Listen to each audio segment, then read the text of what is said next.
All right, everybody. Thanks for joining us today. I hope everybody is having a great Wednesday. It's Marjorie. I want to welcome us to this week's QuickBooks Enterprise Deep Dive.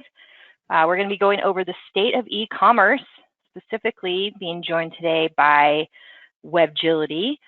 It's been a tumultuous couple of years, to say the least, right? Trying to figure out this new normal in business. It's been a prime topic everywhere. We've got holiday seasons coming up, just high buying seasons, especially online. So today we're going to do things a little bit differently. I'm actually going to turn over MC today to Gina from Intuit, who's going to lead our conversation today to talk about the state of e-commerce. Hey, Gina. Hi everyone. Thank you for joining us today. It's going to be an exciting conversation with our fearless leaders from Webgility with Parag on the line and Marjorie Adams from Fourlane. Thank you, everyone. Welcome to today's session. Parag, would you like to introduce yourself to everyone and let everyone know how great Webgility is and just a little bit about yourself? Yeah, absolutely. Thank you for the opportunity. Exciting place to be, obviously, in commerce, and great to have the opportunity to participate here with both Marjorie and the Intuit team. My name is Parag Mamnani. I'm the founder and CEO of Webgility. We're an e-commerce automation software, and we specifically serve customers that use QuickBooks. So excited to be part of the webinar and this partnership, and looking forward to the conversation. Awesome. Thank you. Welcome. Marjorie, everyone knows you, but if you could please do an intro of yourself, that would be awesome. Sure. So thanks. I'm Marjorie Adams. I'm the CEO of Fourlane. We have been working with QuickBooks Enterprise customers from day one. So for 13 years, it's been our primary focus, as you all know, helping customers stay inside of Enterprise. And a big part of that is by utilizing tools like Webgility.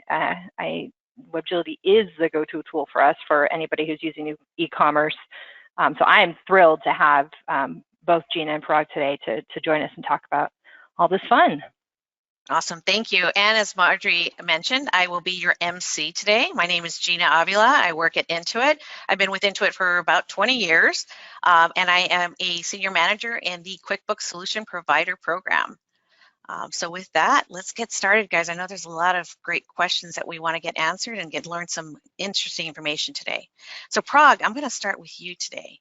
What has been the biggest disruption during the shift to e-commerce? Boy, the list is quite long, but if I were to just get started with the basics, I think most people were caught off guard, right? Most retailers assumed that they'd have time to transition their retail businesses and to slowly start to build out their e-commerce presence. And with the pandemic, really that entire timeline's been accelerated. I'm sure many of you, your audience has seen this insight online, but e-commerce accelerated in a year as it has almost over 2 decades. So the past 1 year has been very disruptive for businesses that are not selling online, so they've had to start selling online. And I think the second biggest disruption is that consumer behaviors changed, as a result of which you have to be selling on multiple marketplaces and multiple channels, right? It's not enough to just have one channel of selling. You want to be where your customers are. And last but not least, it's also important to call out, the challenge that it's created in the supply chain. I think everyone's probably familiar with all the bottlenecks that we've had on the supply chain side. So you have really a pretty dramatic shift in both consumer behavior, which is causing challenges for businesses, but at the same time, you have the supply chain in the back office and being able to actually get your products in stock to serve those customers. So you're being squeezed on both sides, and it's really important that customers, retailers sort of really leverage technology to try to solve for it. And obviously, this is why we feel QuickBooks and Webgility are a great combination. Awesome. And I just, if I could just add to that too, it's a little bit different climate. So I'm the accountant in the room, so talking about the expenses over here, but it is different. We had the businesses, our clients are going from having storefront, rent. These are the expenses that they're talking about, trying to get walk-in traffic, doing pop-ups and trade shows, and they had an idea of what these expenses were. And now with some of them who didn't have an online presence, now they have different expenses that they're having to figure out, right? What are my margins in this new world?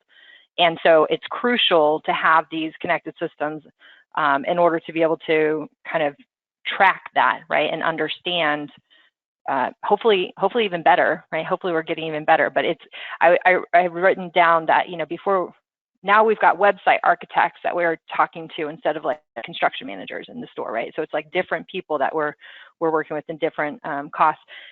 So businesses are having to relearn their margins. They're having to, you know, almost start again, like it's a fresh business all over again. So.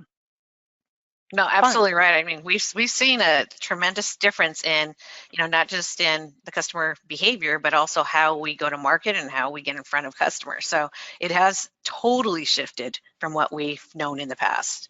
Thank you guys both for those amazing answers and insights. One of the fascinating things I'll add here is that, you know, as Marjorie said, being the accountant in the room, I think one of the things that's happened in the last couple of years is that accountants are also paying attention. Right? You know, e-commerce and retail as a category has become that much more important. I think often, you know, I've been in the industry a long time, and I remember going to a number of trade shows, and, you know, there was almost like this hesitancy, I'd say, in working with retail customers, and we're realizing now it's no longer a choice. I mean, you know, you've got to have a solution. You've got to have e-commerce and retail as a key category in which you can serve your customers. Yeah, and this next question actually kind of lays on top of that. So how has consumer behavior changed? And, you know, what are they expecting and what do they want in this new landscape? Yeah, but Marjorie, what is? Yeah, you want me to take that one first? Yeah. So, sure. So of course, sticking with my cost theme, which you guys are, that's what I talk about the most over here, making sure that we're aware of our costs. Cost of customer acquisition has just become different. It's a different world out there, right? The amount of returning customers is also different. Like, how do we get a customer to return to us as a company is significantly different than how we've done it historically. You don't have that face-to-face loyalty where you have loyalty to the customer service rep or to the sales rep who you work with at the store that you're used to going into. You don't have that as much. We have more customer success reps, and they can be anywhere, right? Maybe not just local to where we are. Buyers are different too now, because before we felt limited. We could buy what was local to us. You know, some people, we would drive an hour and a half to go to the discount shops, right? They've got down the road type thing. But now buyers have this whole world that they can buy from.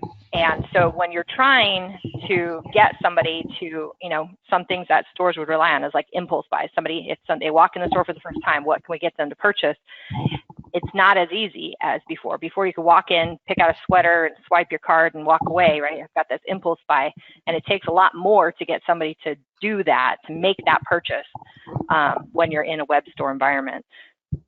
So those are some of the things. Also, I think one of the biggest things that you guys are going to hear me say a lot today, and you guys heard me say a lot on a lot of these webinars, especially this year with some of the automation that QuickBooks has set up for us inside of QuickBooks Enterprise. But the idea of having somebody else do your data entry for you becomes a really big part of this as well, right? Consumers, it's great that they're doing the data entry in the e-commerce space. However, that means that they potentially could be making mistakes. So you have to make sure that, you know, before where we had sales reps entering in orders for customers, now customers are entering in their own orders, and we have to make it as simple as possible so that we don't have as many returns, you know, support calls, things along those lines too. So just a little bit different on how to get them to buy, I think. Yeah, and you know, in fact, I'd say, you know, everyone on the call here is a consumer, right? So if you think about, you know, how your behavior has changed over the course of the pandemic and what it's caused, I mean, the biggest disruption is, you know, online is obviously taking a lion's share of retail, right? We've seen that accelerated, so more people are shopping online. But also, I think discovery, right? Before you used to be, the primary discovery source was the mall, right? You'd have sort of a retail location that you could be going after.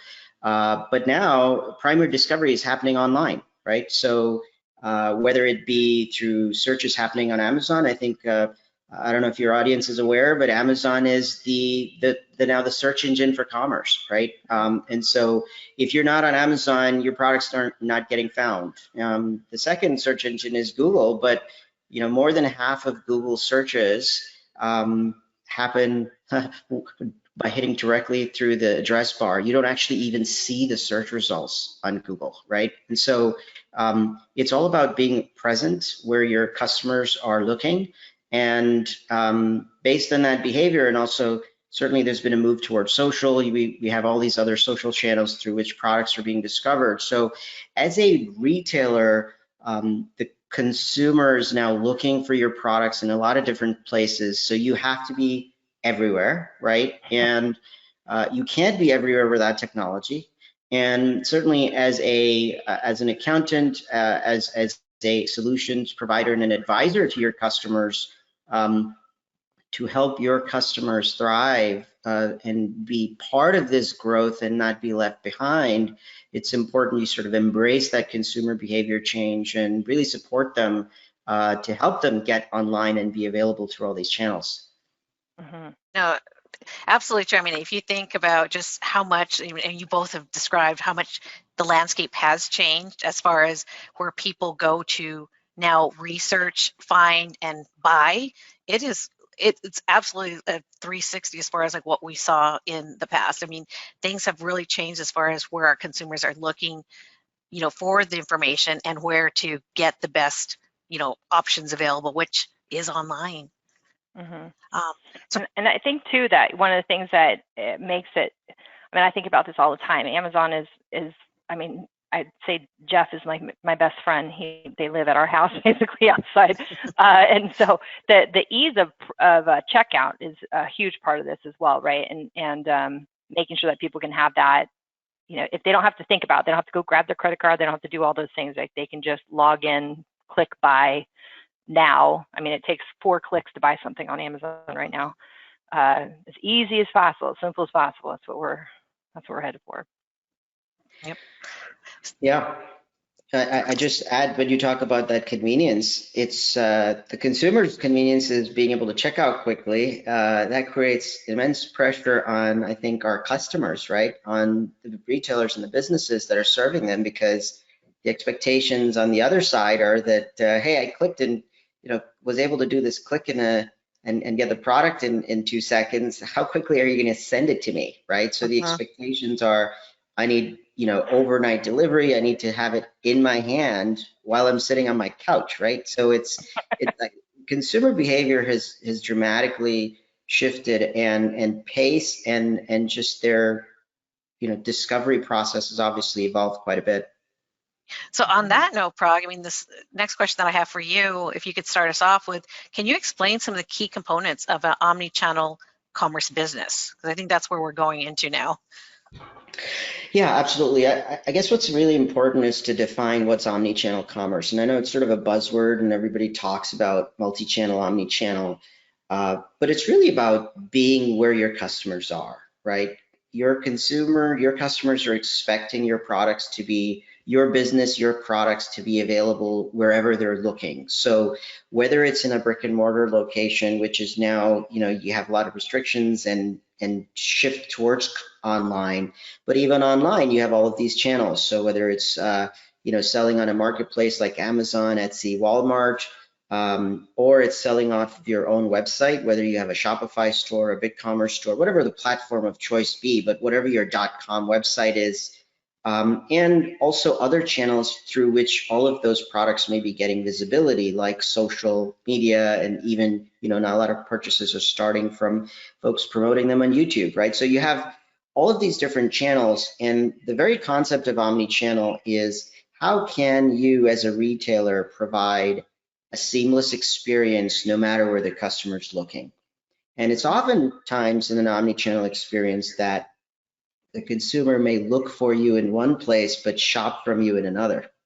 And so having that experience be uniform so that you're present and can have both visibility and, you know, commerce transaction happening is really important.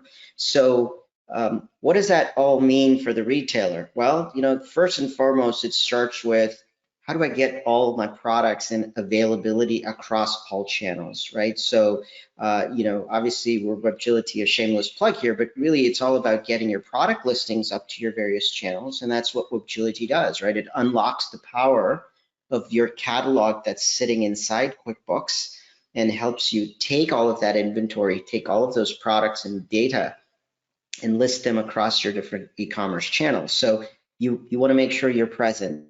Number two, once you've got your product catalog up and running, I think the next challenge you have is, well, what happens when a sale occurs? How do I ensure that all the channels are reflecting the change in inventory?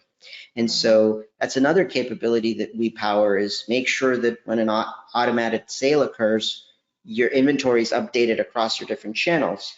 Number three, once the sale comes in, now you've got to do fulfillment, right? You've got to figure out, how am I going to get this into the hands of my customers? So printing a shipping label or working with a drop shipper, whether if you're using FBA, fulfillment by Amazon, or another third-party warehousing system and you don't stock the items yourself. Now you have a number of workflows as to how you send the order and get it fulfilled. Interestingly, with QuickBooks Enterprise, for example, you also have to think about which inventory site you may be allocating that item from. So having deep integration into your QuickBooks Enterprise, being able to identify the specific inventory sites, and I could keep going, but there's also challenges around sales tax, right? Depending on where you're selling, you have to think about the sales tax implications and making sure that not only are you collecting the right sales tax, but you're also remitting the right sales taxes. And last but not least, I'd say in this omni-channel world, you have a cash flow challenge, right? Which is different marketplaces do payouts at different rates. If you're selling on your own site, of course, that your credit card processor could be doing daily payouts, but you have timing as far as when your cash comes in and the cash you have available to actually be able to supplement and bring new products. So cash flow management also is really, really critical. And that's why, again, having your accounting and your key system of record in QuickBooks be very seamlessly connected to all of your e-commerce channels is absolutely key to running kind of a smooth omni-channel experience. Otherwise, in the end, your customers are either not going to get their items on time, or they're going to have somewhat of a poor experience, and that leads to negative reviews, and we know that's a snowball effect of just a decline of your business. So it's important to really keep those customers happy, and their expectations are only climbing. Well, I think that one thing that's really great about your software too, that a lot of softwares out there don't provide the flexibility to, is that you have a choice, right? You can do fulfillment in Webgility, you can do fulfillment out of QuickBooks. So there are people, we do have some customers who choose to have the orders come through into QuickBooks as sales orders, and then they run fulfillment through the regular process because their sales reps are used to functioning, because they still have those physical sales reps, right? People calling in, faxing in, all that stuff. So they're used to running fulfillment through this area. But the fact that you have the flexibility to choose that it doesn't just take over when you're using your product, Webgility, then that's really amazing, right? It gives us the ability to use the software, in the best way. So I think that's really awesome. Yeah, and I'm really glad you brought that up, because it's actually core to our mission, right? As a company, day one when I started, we felt that small businesses are used to doing business a certain way, and our goal is to not disrupt their workflows. Our goal is to try to automate what they're doing. Now, over time, they may iterate and evolve to new and more, different ways of doing business. But that's the beauty. It's, this is why we also include white glove onboarding as part of our software, because we're promoting the customer to work with us to say, okay, tell us what your workflows are. We'll certainly tell you what the best practices are. But if there's a certain workflow that works really well for you, we don't want to disrupt that. We just want to be able to automate and reduce a lot of your manual workflows. That's Awesome. awesome. And Yeah. Marjorie, Go ahead. sorry. You were talking something about automation a little while ago, so Yeah. I just want to kind of tap into that. So where can the automation have the biggest impact on a business? So again, so people who've been on our webinars for a long time, who've heard me talk for a long time, I talk about this all the time, right? Single point of entry is the biggest deal for everything. We've got a client that has multiple, so this is a clothing store, they have multiple retail locations. They all have they're all independent LLCs. They have independent point of sales. They have a web store also. And so they bring in a new product, and in a clothing, they bring in a new season of products. That's what happens. And in each of their store locations, somebody is receiving in the cost, the sales price, the picture, maybe they're having to take pictures of the items when they receive them in, and all of this data, they're in each individual location having to key in. And then somebody has to do it for the web store too, right? Because that is considered another retail location space. And if you think about that, how much time is being spent doing that activity? How many errors? Because these are human errors, right? This is people data entry, and there's going to be problems. So then, on top of the time it takes them, you also probably have to have a QC person who comes in and audits the stores. So another cost to the business, another expense. So having the single point of entry, where I can put in an item, a picture, a description, a price, maybe different pricing based on my brand, based on my marketplace, whatever it is, having that alone would save this company so much money, right? Just an insane amount of money, and not just money, time, which everybody, especially after the pandemic, right? Everybody talks about how much time they have to spend working on the business. And then energy. Nobody likes to do data entry. Nobody does. So saves a ton of entry as well. So, I mean, that's a huge part. That alone makes, a business inside the business happier, right? And that's what we're always kind of striving to. Yeah. I mean, you hit the nail on the head, and sort of music to my ears, because this is the sort of mantra we sort of preach to every one of our clients is, why aren't you automating, right? Like, what is it that's holding you back? And typically, in fact, what we find is that, they've sort of jerry-rigged together a manual process where, SKUs don't match. You're doing a lot of manual overrides and creating, in fact, a lot of headaches for yourself, and making it harder to be automated through those manual kind of workarounds. So the more standardization, the most best practices that can be put in place, that's the beauty of software. I mean, it needs to be your friend, right? And with most applications, I imagine, especially as you're thinking about your business processes, the hesitation is usually this just getting started, right? It's how do I go from what is, a more established process. I've trained my team on how to do all of this. Yes, there's some issues and so forth, but they're comfortable with it, right? But I think the moment you decide to take the plunge and really think about how to automate, it's just going to open up everyone to just a whole new world of time saving, of efficiency, and it'll be reflected in your customer feedback, right? Like, they will feel how quickly they're able to get their products, and just, you can really then devote your time to expansion. I've heard, in fact, from several leaders, even at Intuit, about, the fact that, this is why Intuit's made such investments in the commerce space, is that, over half of retailers sort of hesitate to go expand to a second channel because they think it's hard. And I think we can solve that, right? Our software does solve that. And so expansion should be a part of the strategy, not sort of an afterthought, and not a fear. And that's really what we need to unlock with this partnership, and really, hopefully everyone that's listening in kind of feels the excitement around commerce and how to really get their customers going, and not feel like the technology is somehow going to be burdensome.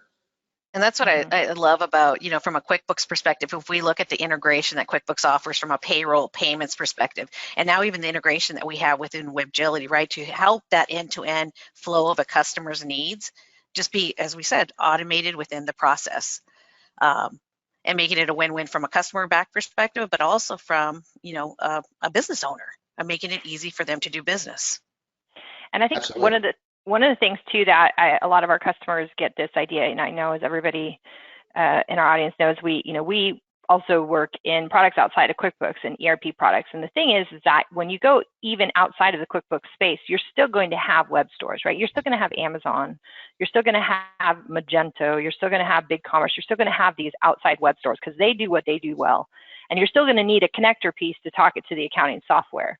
So by QuickBooks and Webgility working together to expand this, right? We're making QuickBooks more and more move into that mid-market space, be more, ERP, right?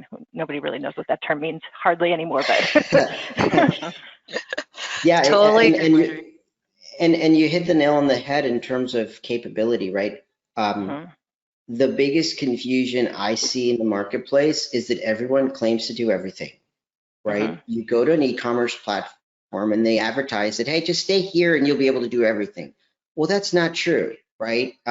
What you're going to find is the most successful businesses and those that are able to grow find a core system of record. And for most of our customers, that system of record is QuickBooks Enterprise. And when your entire business is running on QuickBooks Enterprise, you don't want half your team chasing 3 other applications just to figure out what's happening in each e-commerce channel, right? You want to bring it all together in one place.